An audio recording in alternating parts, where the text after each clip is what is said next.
இப்போது புதிய அறிமுகம் ஆச்சி ஹோட்டல் சாம்பார் 50 கிராம் ரூபாய் 20 மட்டுமே.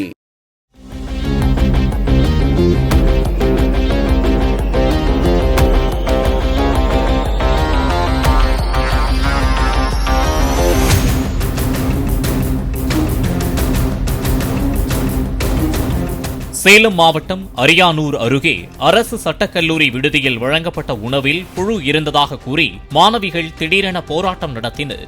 விடுதி ஒப்பந்ததாரரை மாற்றவும், சமையலர்கள் உள்ளிட்ட பணியாளர்களை நீக்கி புதிய ஆட்களை நியமிக்கவும் மாணவிகள் கல்லூரி நிர்வாகத்திற்கு கோரிக்கை விடுத்துள்ளனர். இப்போது புதிய அறிமுகம் ஆச்சி ஹோட்டல் சாம்பார் 50 கிராம் ரூபாய் 20 மட்டுமே.